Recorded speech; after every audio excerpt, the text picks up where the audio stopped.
Jemaat yang dikasihi oleh Tuhan, Shalom. Beberapa hari yang lalu, seorang pendeta yang saya kenal, pendeta satu gereja besar di Bandung, terkena COVID-19, dan kemudian dia juga sudah mendapatkan transfusi darah, plasma darah, dan kita berharap dalam doa-doa kita di Tiranus supaya beliau disembuhkan oleh Tuhan. Tapi ternyata kemudian walaupun beliau tampak badan tegap, sehat, walaupun usia sudah saya kira 60 tahun, akhirnya menghadap Tuhan. Dan tentu ini menjadi kesedihan bagi jemaat dan juga bagi banyak teman-teman beliau. Beberapa hari yang lalu juga saya dan Nora bertanya kepada seorang pengelola restoran bagaimana keadaan restoran mereka setelah masa pandemi ini, dan kemudian pemilik restoran itu mengatakan bahwa mereka sedang menghadapi krisis yang hebat karena omset mereka, penjualan mereka demikian rendah, mungkin kurang dari 25%, tetapi mereka terus jalankan usaha mereka walaupun sebenarnya pas-pasan atau bahkan rugi. Jadi saya kira inilah keadaan sebagian besar masyarakat Indonesia dan keadaan kita juga di tengah-tengah pandemi dan di tengah-tengah resesi ini. Oleh karena itu, hari ini saya mau mengajak kita merenungkan satu firman Tuhan dengan tema cara luput dari krisis, khususnya krisis kematian. Kita akan melihatnya dari kitab Daniel, pasal 2 ayat 1 sampai 49. Saya nanti akan bacakan bagian-bagian ayatnya supaya kita bisa menangkap ceritanya. Kisah ini dimulai dengan adanya mimpi Raja Nebukadnezar, Raja Babilonia. Raja bermimpi ada sebuah patung yang amat besar, berkilau-kilauan, tetapi rupanya sangat mengerikan. Kepalanya terbuat dari emas murni, dada dan lengannya dari perak, pinggang dan pinggulnya dari tembaga. Pahanya dari besi dan kakinya sebagian dari besi dan sebagian lagi dari tanah liat. Ketika raja menatapnya, sebuah batu besar terlepas dari tebing, tanpa disentuh orang, lalu menimpa patung itu pada kakinya yang dari besi dan tanah liat itu, sehingga remuk. Seluruh patung itu roboh dan menjadi timbunan besi, tanah liat, tembaga perak, dan emas yang telah hancur lebur seperti debu di tempat penebahan gandum di musim panas.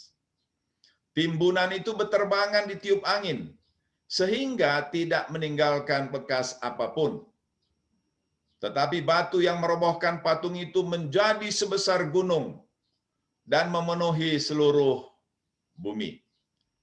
Itulah mimpi Raja Nebukadnezar, dan itu menggelisahkan hatinya. Oleh karena itulah dia meminta supaya para ahli di seluruh kerajaan menafsirkan arti mimpi itu. Tetapi para ahli rupanya kesulitan untuk menafsirkan mimpi itu, sehingga mereka katakan di ayat 11, permintaan baginda mustahil kami laksanakan, yaitu permintaan untuk menafsirkan mimpi itu. Tidak seorang pun dapat memberitahukan baginda apa mimpi baginda, kecuali para dewa. Tetapi para dewa tidak tinggal di antara manusia.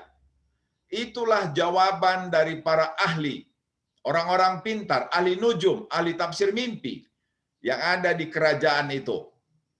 Jawaban dari para ahli tafsir mimpi itu membuat raja marah.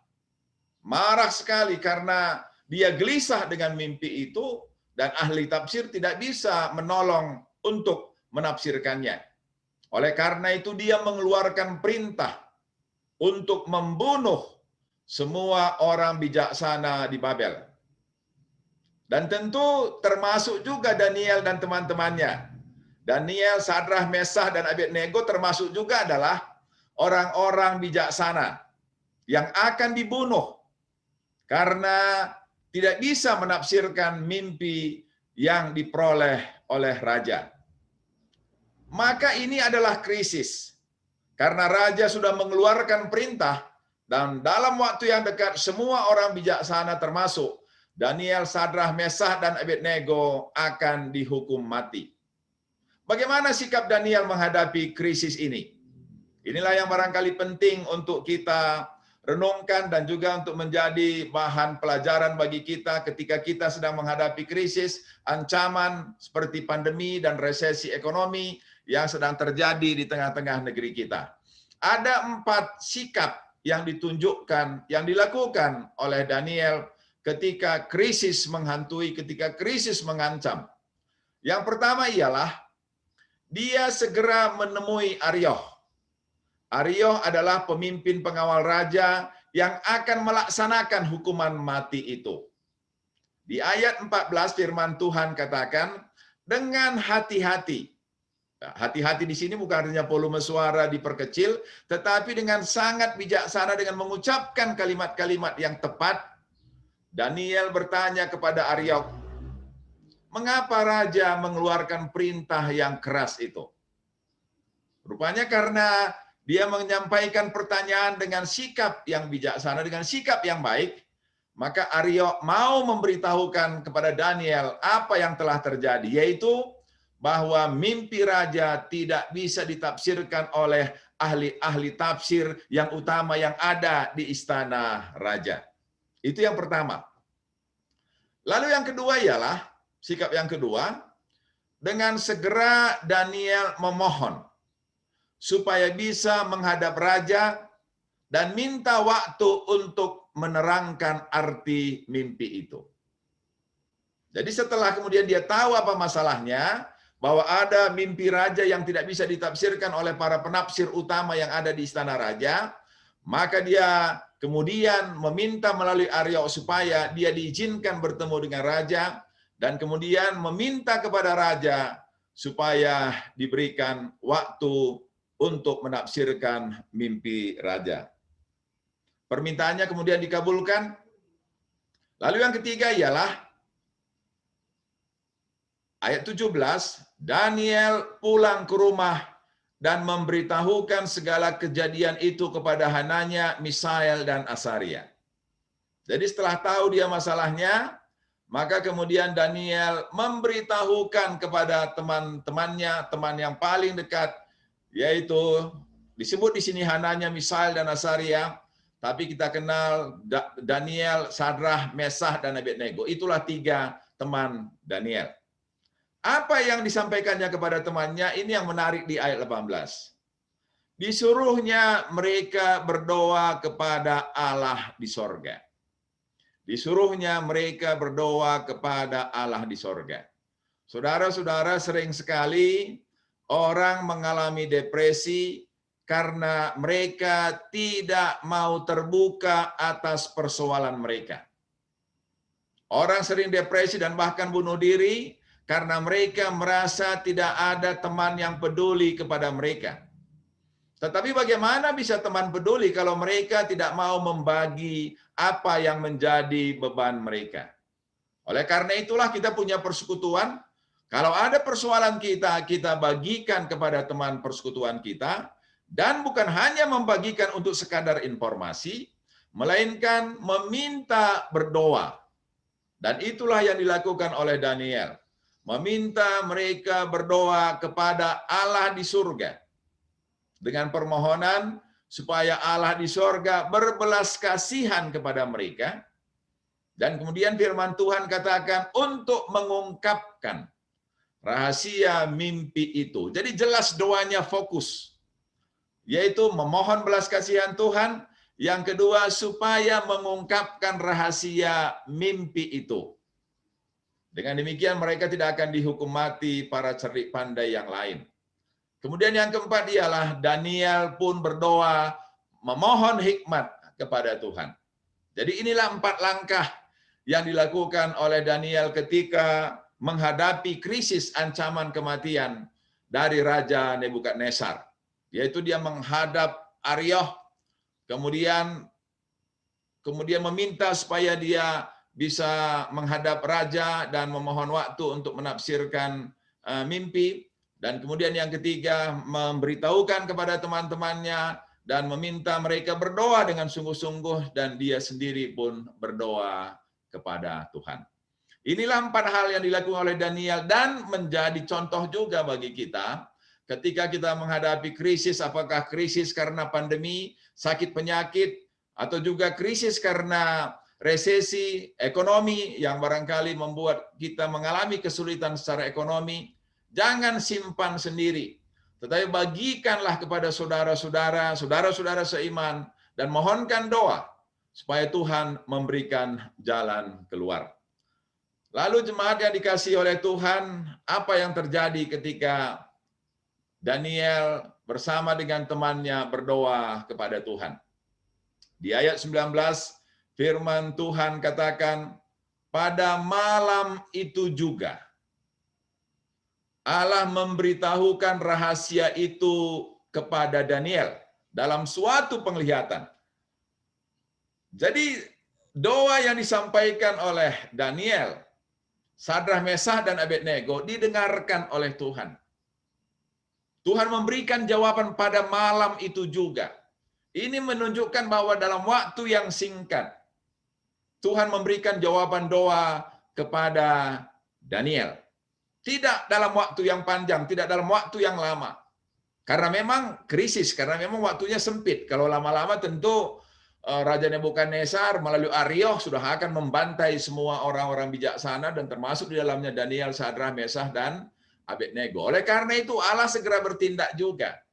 Dan inilah saya kira pola yang Allah lakukan, bukan hanya kepada Daniel, Sadrah, Mesah, dan Abednego, tapi kepada kita sebagai umatnya. Dalam keadaan terjepit, Tuhan akan bertindak untuk memberikan pertolongan kepada kita. Dan setelah mendapatkan jawaban itu, apa yang kemudian dilakukan oleh Daniel? Bagaimana respons Daniel? Saya kira ini pun menarik juga untuk kita ketahui dan kita pelajari. Ayat 20, dipuji oleh Daniel lah perbuatan Tuhan itu dengan mengatakan, Allah itu bijaksana dan perkasa. Terpujilah dia selama-lamanya. Dialah yang menetapkan musim dan masa.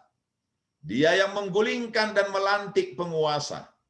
Dialah yang memberi kebijaksanaan serta menganugerahkan pengertian. Dialah yang mengungkapkan rahasia yang amat dalam. Dia tahu segala yang terjadi di dalam kelam. Ia diliputi oleh cahaya terang. Ya Allah, pujaan leluhurku, Engkau kupuji dan kumuliakan, sebab Kau berikan kepadaku hikmat dan kekuatan. Permohonan kami telah Kau kabulkan, dan jawaban bagi raja telah Kau tunjukkan.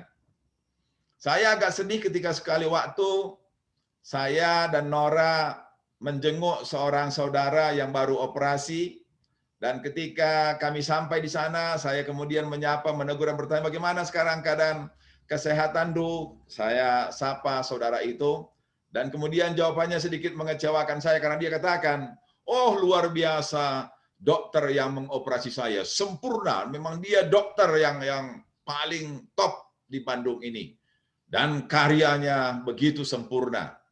Kemudian saya dengan lembut katakan, ya ini berkat Tuhan untuk kamu. Saya bilang begitu kepada saudara itu. Dan dia diam saja. Tadi ketika Nora bersaksi, ketika bisa mendapatkan kesempatan untuk vaksinasi, yang barangkali di antara kita yang pertama, disebutkan bahwa itu adalah kemurahan Tuhan, campur tangan Tuhan, pertolongan Tuhan, bukan kuat gagah seorang Nora. Jadi apapun yang kita terima itu bukan karena kuat gagah kita, tetapi semata-mata karena kemurahan Tuhan. Daniel sadar betul itu. Kalau dia mendapatkan jawaban bukan karena dia olah-olah pikirannya, bukan karena dia pelajari buku-buku, tapi dia katakan ialah permohonan kami telah Kau kabulkan. Dan jawaban bagi raja telah Kau tunjukkan. Engkau Allah yang maha besar, maha bijaksana. Engkau menguasai segala sesuatu, mengungkapkan rahasia yang amat dalam. Ketika Saya malam-malam berdoa, Tuhan tolonglah malaikatmu melindungi kami, supaya tidak ada interupsi sepanjang malam ini dengan telepon yang memberitahukan ada orang yang kita kasihi sedang mengalami masalah. Maka pagi harinya ketika saya terbangun, saya mengucap syukur kepada Tuhan. Karena Tuhan menjawab doa. Sering sekali saudara-saudara yang dikasihi oleh Tuhan, kita panjang menyampaikan doa, tetapi kemudian lupa menyampaikan syukur atas doa-doa yang sudah terjawab oleh Tuhan. Karena barangkali kita merasa kecil, padahal mana ada yang kecil, mana ada yang besar. Bukankah tadi kita lihat, batu yang kecil bisa menghancurkan raksasa yang besar, yang terbuat dari besi, dari tembaga, dari emas, tapi dihancurkan hanya oleh batu. Oleh karena itu tidak ada yang kecil, tidak ada yang besar sebenarnya, karena sering sekali perkara yang kecil lah yang membuat jatuh orang yang merasa besar. Dan karena itu ini kita diingatkan supaya selalu mengucap syukur. Kalau bisa tadi pagi kami sarapan pagi, saya mengucap syukur kepada Tuhan karena bisa ada makanan, bisa ada minum, dan bisa dimakan. Bukankah bisa terjadi ada makanan kita tidak bisa memakannya? Ada minuman kita tidak bisa meminumnya. Tapi kalau ada makanan dan bisa memakannya, oh puji Tuhan. Kita mengucap syukur kepada Tuhan. Karena tadi pagi juga saya berdoa, terima kasih Tuhan aku masih hidup pada hari Minggu ini. Terima kasih Tuhan ada istriku di kamar, karena saya berdoa di ruang tamu. Terima kasih Tuhan karena tadi malam anak-anak kami juga menyampaikan puji Tuhan karena kami sampai di Bandung dengan selamat. Terima kasih untuk semua kebaikan dan kemurahan Tuhan. Begitu baiknya Tuhan. Dan biarlah mulut kita senantiasa memuji-muji Tuhan, senantiasa mengagungkan kebesaran, dan kemudian senantiasa menyampaikan bahwa Tuhan mengabulkan doa. Maka inilah kemudian arti mimpi yang disampaikan Tuhan kepada Daniel. Dan kemudian Daniel sampaikan kepada Raja Nebukadnezar. Katanya, yang mulia Tuhanku adalah raja dari segala raja. Tuankulah yang paling berkuasa. Tetapi kemudian setelah itu di ayat 37 ini, Daniel mengatakan, Allah di surga telah memberikan kepada Tuanku kerajaan ini, kekuasaan, kekuatan, dan keagungan. Nah, inilah sebenarnya pemberitaan Injil. Manalah mungkin seorang Nebukadnezar mengaitkan bahwa kekuasaannya berasal dari Tuhan yang ada di sorga. Dia merasa dialah Tuhan itu, karena begitulah konsep pada waktu itu. Tetapi dengan hikmat dari Tuhan, Daniel bisa menjelaskan bahwa kalau Nebukadnezar menjadi raja, maka itu karena diberikan oleh Allah di sorga. Kemudian 38, Tuanku dijadikannya. Nah, lihatlah bagaimana Daniel menjelaskan bahwa pusat segala sesuatu adalah Allah di sorga, bukan raja. Tuanku dijadikannya penguasa atas bagian dunia yang berpenduduk dan atas segala burung dan binatang lainnya. Tuanku sendiri adalah kepala emas pada patung itu. Jadi Daniel menjelaskan bahwa rajalah patung itu, tetapi setelah kerajaan Tuanku berakhir, akan muncul kerajaan lain. Berikutnya sampai 4 kerajaan. Dan kerajaan yang keempat itu, setelah kerajaan yang keempat itu, meremukkan dan menghancurkan kerajaan-kerajaan yang lain itu.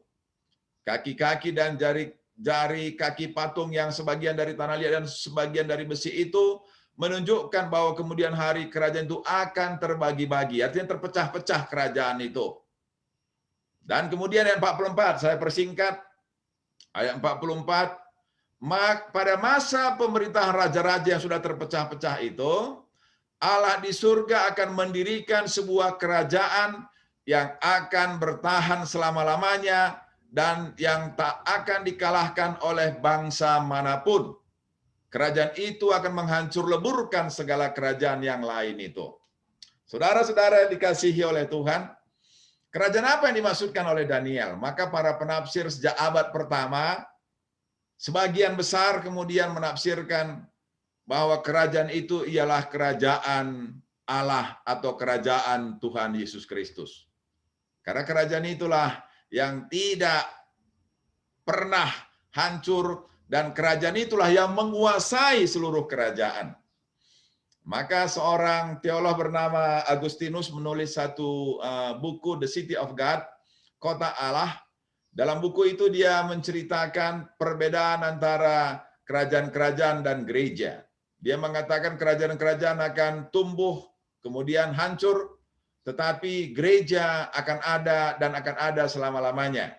Oleh karena itu supaya kerajaan itu berguna, maka kerajaan itu harus berbakti dan mengabdi kepada gereja.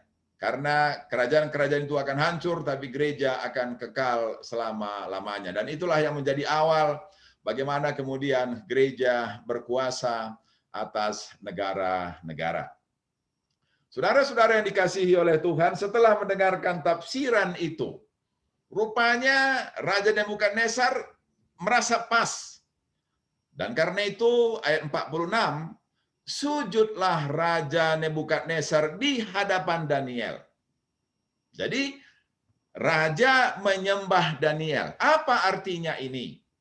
Kalau tadi para ahli tafsir katakan yang bisa menjawab mimpi itu hanyalah dewa, tapi dewa tidak ada di antara manusia, maka ketika Daniel memberikan jawaban mimpi itu, maka Raja Nebukadnezar kemudian mengakui, menempatkan, mengimani bahwa Daniel lah dewa yang turun menjadi manusia itu. Sehingga dia menyembah Daniel.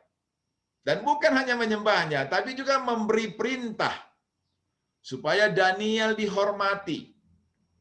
Bukan hanya juga dihormati, tetapi kepadanya dipersembahkan kurban bakaran. Kalau mempersembahkan kurban bakaran itu harus ke dewa, bukan kepada manusia. Nah, itulah sebabnya mengapa kemudian saya katakan bahwa bagi Raja Nebukadnezar, Daniel adalah dewa karena dia bisa menafsirkan mimpi yang demikian menggelisahkan hati Raja Nebukadnezar. Di ayat 46 dikatakan, serta memberikan persembahan-persembahan yang lain. Lalu 47, Raja berkata, sungguh Daniel, Allahmu itu paling besar di antara segala Allah. Ia adalah penguasa atas segala raja dan penyingkap segala rahasia. Aku tahu hal itu sebab engkau telah sanggup menerangkan arti rahasia ini. Saudara-saudara, betapa rindunya kita melalui kesaksian kita, orang yang mendengar kesaksian kita, lalu kemudian mengakui bahwa sungguh Tuhan Yesuslah Juru Selamat. Tuhan Yesuslah Gembala yang baik. Kalau kita memberitakan kebenaran, kita berdoa supaya kemudian orang mengakui bahwa Kristuslah kebenaran. Kalau kita berbuat baik, kita rindu juga supaya orang kemudian mengatakan bahwa sungguh Kristus itu Allah yang maha baik, karena kebaikannya mengalir melalui kita. Seperti tadi, kuasa Tuhan, kebijaksanaan Tuhan mengalir melalui Daniel, dan kemudian membuat Raja Nebukadnezar menyembah Tuhan, mengagungkan Tuhan, dan memuliakan Tuhan. Dan itulah panggilan kita. Untuk itulah kita Tuhan berikan kehidupan. Dan itulah tujuan hidup kita. Supaya kita senantiasa memuliakan Tuhan dan menjadikan Tuhan selalu sebagai jawaban atas segala krisis yang kita hadapi dalam kehidupan kita. Dan bukan hanya itu, Bapak Ibu jemaat yang dikasihi oleh Tuhan, di ayat 48, kemudian Daniel diberinya kedudukan yang tinggi. Dianugerahinya dengan banyak hadiah yang indah-indah. Dan diangkatnya menjadi gubernur Babel. Serta dijadikannya pemimpin tertinggi atas semua penasihat istana. Tadi penasihat istana mengatakan, kami tidak bisa menjawab mimpi Tuanku Nebukadnezar karena hanya dewa yang sanggup menafsirkannya. Dan karena itulah kemudian raja marah dan mereka kemudian dipecat sehingga Daniel lah yang menduduki jabatan itu. Saudara-saudara yang dikasihi oleh Tuhan, kalau tadi kita lihat krisis, artinya dalam waktu beberapa hari, maka Daniel, Sadrah, Mesah, dan Abednego bersama dengan semua ahli-ahli dan orang-orang bijaksana kerajaan Babilonia akan dihukum mati. Itu hitungan hari. Tetapi ketika Daniel mendengarnya, Daniel mencari tahu apa penyebabnya melalui Aryah. Dia menghadap kemudian kepada raja mohon waktu supaya bisa menafsirkan mimpi itu. Yang ketiga, dia membagikan beban itu kepada Sadrah, Mesah, dan Abednego dan meminta mereka berdoa. Dan dia juga berdoa kepada Tuhan. Maka malam itu juga Allah memberikan jawaban atas mimpi itu. Maka dia sampaikan kepada Raja Nebukadnezar, dan itu membuat Raja Nebukadnezar menyembah dan memuji memuliakan Tuhan. Dan setelah itu memberikan jabatan yang tinggi kepada Daniel. Jadi kalau kita melayani Tuhan, ya kita, nama Tuhan dimuliakan dan kita juga mendapat berkat dari Tuhan. Tapi janganlah dibalik. Kalau kita melayani Tuhan, yang kita harapkan ialah supaya mendapat jabatan, bukan begitulah. Kita percayalah bahwa Tuhan akan memberikan apa yang kita butuhkan sesuai dengan prinsip Tuhan. Carilah dahulu kerajaan Allah dan kebenarannya, maka semuanya akan ditambahkan kepada kita. Dan itulah yang terjadi pada Daniel. Dan juga yang menarik berikutnya ialah pada ayat 49. Atas permintaan Daniel, Raja menyerahkan pemerintahan provinsi Babel itu kepada Sadrah, Mesah, dan Abednego. Sedang Daniel sendiri tinggal di istana raja. Saudara-saudara, saya kira ini prinsip berbagi yang dilakukan oleh Daniel. Dia punya kekuasaan dan dia bisa berbicara langsung kepada raja, maka dia ingat bahwa bukan dia sendiri yang menjadi penyebab keberhasilan itu, melainkan ada saudara-saudaranya yang berdoa, yaitu Sadrah, Mesah, dan Abednego, sehingga mereka pun kemudian diberikan berkat juga dengan menjadi pejabat di provinsi Babilonia. Jadi saya kira ini pun menjadi catatan bagi kita, menjadi pengingat bagi kita. Kita dalam kapasitas kita haruslah juga menjadi berkat bagi saudara-saudara kita yang ikut mendoakan kita. Kalau misalnya di gereja kita mendoakan supaya saudara-saudara kita berhasil usahanya, ya tentu kita yang berhasil itu janganlah merasa bahwa karena dialah maka dia berhasil, tapi ada saudara-saudaranya yang membuatnya berhasil, ya. Sehingga kemudian kalau kemudian diajak perjamuan kasih, makan bersama, saya kira ini sikap yang baik. Lalu kalau misalnya kita punya kapasitas, ya misalnya ada yang punya perusahaan, ya kalau kemudian ada perusahaan itu pun janganlah kita merasa karena kuat gagah kita, maka kita bisa mendirikan perusahaan itu. Sehingga kita pun harus seperti Daniel tadi, apa yang bisa kubagikan untuk saudara-saudara seimanku? Apakah bisa memberikan pekerjaan? Apakah bisa memberikan pertolongan, apakah bisa memberikan masukan, bisa memberitahukan akses, misalnya ya kalau kita tahu ada penerimaan pegawai barangkali bisa kita sampaikan kepada saudara seiman kita. Seperti yang Daniel lakukan, dia tidak lupa kepada teman-temannya Sadrah, Mesah, dan Abednego. Dan kemudian dia meminta kepada raja supaya teman-temannya itu diberikan jabatan juga. Jadi bukan hanya untuk dirinya sendiri.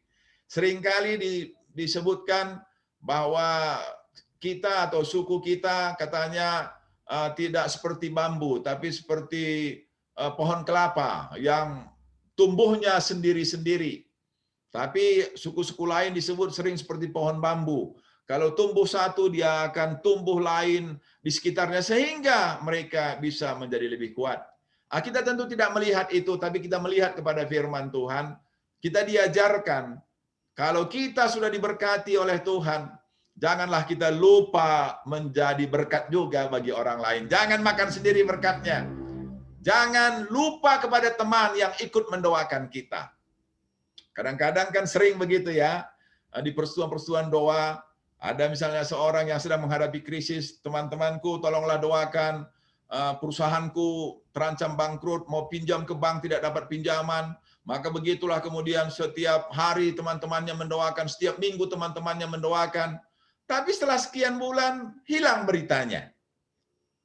Lalu kemudian ada teman itu bertanya, bagaimana dengan doa-doa kita? Kenapa kamu tidak lagi sharingkan kepada kami? Lalu dengan malu-malu dia katakan, ya sudah dijawab oleh Tuhan, sudah berhasil katanya. Dan setelah berhasil dia lupa kepada teman-temannya yang mendoakan. Saya harap tidak ada begitu di tengah-tengah gereja kita. Apa yang ada pada kita bukan untuk diri kita sendiri. Kalau Tuhan berikan entah jabatan, entah fasilitas, entah akses, entah relasi, entah apapun, pakaikanlah itu supaya bisa juga berguna bagi saudara-saudara kita. Nanti misalnya kalau anak kita Vira menjadi humas di perusahaan besar, kan tentu dia punya banyak akses lah di bagian personalia, ada peluang-peluang kerja. Saya harap supaya Vira tahu bahwa banyak yang mendoakan Vira, sehingga Vira kemudian bisa misalnya memperoleh pekerjaan, dan janganlah menikmati sendiri pekerjaan itu, melainkan pikirkanlah dengan pekerjaanku ini berkat apa yang bisa aku bagikan kepada saudara-saudara seimanku. Dengan demikian, saudara-saudara yang dikasihi oleh Tuhan, maka ketika kita diberkati, orang lain pun diberkati. Oleh karena itu, pada hari ini kita sudah belajar kalau ada krisis yang kita hadapi, entah krisis penyakit, entah krisis karena sosial ekonomi, entah krisis karena pekerjaan, entah berbagai krisis lain, maka yang harus dilakukan ialah datang, berdoa, memohon kepada Tuhan. Karena Tuhanlah sumber kekuatan kita. Yang kedua, bagikanlah kepada saudara-saudara seiman kita untuk ikut mendoakannya.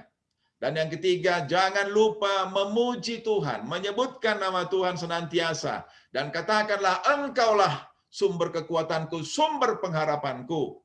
Dan yang keempat, kalau kita sudah diberkati, ingatlah saudara seiman kita, dan berbagi berkatlah kepada saudara-saudara kita yang sudah ikut mendoakan kita sehingga kita dilepaskan dari krisis, dari keadaan kritis, dari keadaan yang mencekam, dari keadaan yang membahayakan kehidupan kita.